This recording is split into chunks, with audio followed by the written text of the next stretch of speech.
Hey friends, I'm sitting at Chicago O'Hare about to take off for Dublin. Well, about to take off is kind of ridiculous because I didn't account for time change when we drove up here, and I have a 6 hour wait ahead of me. Actually, it's now down to 4 hours, 4 hours and 30 minutes. And I'm sitting down at my gate because I already ate lunch, and right now the gate is pretty quiet, so I'm gonna try to record this. If it gets super loud, I might cut it off and then just try to splice another video together. I'm not sure really how to do that, but I'm gonna try to get really good at it. It's really quiet right now down at the gate. It's really fun. But this is going to be one of my first vlogs, and I really wanted to get this message out before I traveled and got distracted, and maybe before these feelings kind of went away, because I felt that these were really important to talk about. I feel like, especially with mental illness, Luggage and parcels must be attended at all there's a times. there's a Do not leave your luggage and parcels unattended, as they may be removed in accordance with FAA regulations. there's a pretty big stigma about talking about mental illness in general, and I'm big about. I've always had this tendency to be really honest about my own personal experiences in the hope that maybe it can help somebody open up about theirs or just feel like they're not alone. And so, a lot of my vlogs, if I talk about mental illness, it's going to be just to kind of open the conversation or for you to just not feel alone. So, just going forward, I hope you know that it's not really it's not really for any other purpose than to just kind of start that conversation. So, I wanted to talk about this before travels kind of distracted me and maybe even made me forget how mental illness really affected me pre-travel. So let me go into kind of the background of the story of why this is really important and why I feel like the story really needs to be told. If you don't know me, my name is Abby, and I'm 27. I'm a plus size person. Currently, I am 358 pounds, so I'm not even kidding when I say plus size. I am plus size, plus size. I am I am on my way to London, which is really exciting. And it's even more exciting because it's something I've been dreaming of since I was about 9 or 10. My first introduction to anything English actually began when I was really young. For whatever reason, Princess Diana's death hit me really hard. And that was in 97. And I remember my dad and I collected every magazine that I could find on the newsstands about her. I would collect them and cut out everything about her. And I think it had something to do with the fact that my middle name is Diane and she was Princess Diana, and that gave me some cosmic connection to her. And I was just blown away that this princess had died, and it just made me really sad, and it was just heartbreaking. And so that kind of started it, maybe. And then when I was like 9 or 10, I found the Harry Potter series, which grew into an obsession. And that kind of grew my obsession. And I am very much an Anglophile, which is somebody who's very much into anything English or British.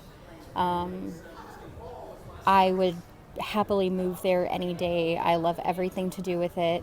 I'd happily change all of my words over to their words. I'd happily convert to the pound and call it a quid, and call it a lift, and call it an aeroplane, and drink tea. And yeah, it's wonderful. So when I just recently stopped working to work on my health, to work on my weight, because it's gotten pretty out of control. It's officially way too high, and I need to get it down. And I was a nanny for 3 years to a wonderful family, and they just welcomed, well, just as in like, just a like almost, wow, almost like 6 months ago, not yet 6 months ago, but soon, their second son, and I took care of their first son for, the first 3 years of his life. And as part of my going away gift, they gave me money to fulfill my dream of going to London, which was by far the sweetest thing anyone could have ever done. And so I'm using that money to fulfill my dream to go to London. And it was just such a precious gift, because it wasn't just a gift. It was this entire thing of being able to fulfill my bucket list to do, because I wasn't the girl that dreamt of my perfect wedding dress or dreamt of, the kind of man I would marry. I was the girl who dreamt of seeing the guards at Buckingham Palace and seeing the Tower Bridge and practicing my British accent, and that was my childhood, was watching Pride and Prejudice and imagining going to England. So this is really significant for me. So let's get back to the mental illness part of this, because this is why we're talking. And this is the important part, is I'm about to step forward and embark on something that I've been planning most of my life. And the last few weeks, anxiety has almost robbed me of this experience. The last few nights especially, I've almost been sleepless, because my brain has been going crazy with, did I pack all of my things? Will I be able to walk London? Will I be exhausted? Will I have enough money to do things? Will I be pickpocketed? Will I have to sit next to someone on the plane? Will they make me buy a second ticket, which I can't afford? Will they lose my baggage? Will my baggage even fit? Which, by the way, secret, my baggage is 3 inches too big, but it's sitting right next to me, and I'm going to try for the best and hope for the best. Cross my fingers, because, and if not, I'll just pull out my necessary items out of my carry-on and put them in my personal bag and go with the flow, because that's what you can do. It's anxiety and depression have this tendency to creep up on you at the least expecting moments. And when they do, they rob you of experiences. I can't explain how frustrating it has been the last few weeks to be preparing to go to England, this place I've been dreaming of, this place that I have pictures on my wall, this place that I have souvenirs on my desk, this place that I've been dreaming of my entire life, and to be filled with anxiety about it. Anxiety over England. It's just such a surreal experience to have that. And so I want to talk about that and what I did to kind of fix that. First of all, I made lots of lists, because lists can give me control. Because the big part about anxiety is that anxiety makes you feel like you're out of control, like your world is not yours. Anxiety makes you feel as though the world is going to come crashing down. And the best way to circumvent that is to give you ultimate control over your universe. So list and check them off daily, and make new lists every single day, and make a list every day, maybe every hour if you have to. Make a daily list if you have to, and you just keep making a list. The other thing that I say is that women have this tendency to multitask. We have the ability to do laundry and cook dinner and be talking to somebody or watching TV and listening to music and doing all of these things all at once. And, I don't have kids, but I'm able to watch my dogs while I'm doing it at the same time. And, we're able to do all of that, and it's a great blessing. And at the same time, when you have anxiety, it gives your anxiety room to really, really get in there and blossom and take up all that space in your brain and not allow you to focus on what you need to focus on. If you think of your brain as this big room, okay? Picture it as this big room. And for a woman, that room has a lot of space for different thoughts and different things to go on.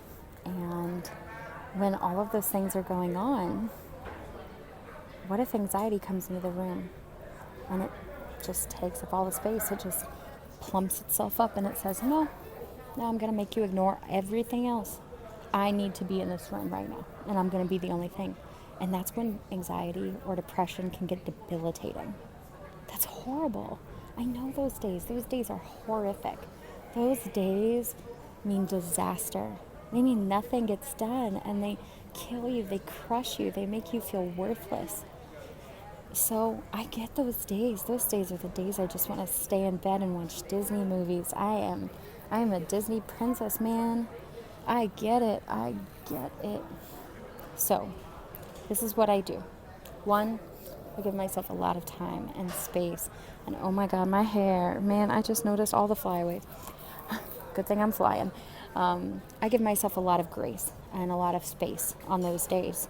There are days where you just need to let go. Really let yourself go and let yourself breathe and let yourself take that space. And it's really important to do that. So one of the things that I like to do is I have found one task. And you need to find that one task that allows you to distract yourself and that doesn't give any room to anxiety or depression. For me, it is playing a video game while watching a TV show or a movie. It is the only time that I can kind of do what a man does, which is focus on one thing at a time. Granted, it's two things at a time, but it's the only time that my mind really goes blank and I just kind of focus on those two things and nothing else really matters. Yeah, sometimes I'll think, oh yeah, I need to turn over the laundry or I need to pay attention to the dogs, but for the most part, the lists that are constantly playing out, I can kind of ignore them for a time. And it's really important because you need to do that a couple times a day. You just need to let yourself be. It's really important because as women, we feel like we can't ever take a break. You have to. You have to take a break, especially on bad days. Okay, so it's really important that you take time for yourself. So we talked about lists. Lists are important. Self-care is important. If you need a day to just watch movies, do the movie day.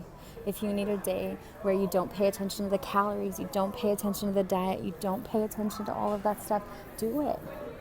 Why are you going to stress yourself out more and put yourself on more stress? Why are you going to do that on a bad day? You're already fighting a battle. You're already fighting an uphill battle. Why are you going to make it worse? Especially when you think you're going to fail already. You got to stop. Mental illness is the hardest thing to fight. And we fight it every single day. And sometimes it wins. But sometimes you can have victories and they can be small victories. They can be victories where you say, you know what? You won the day, but I won this one little victory. And it was this victory where I said, you know what?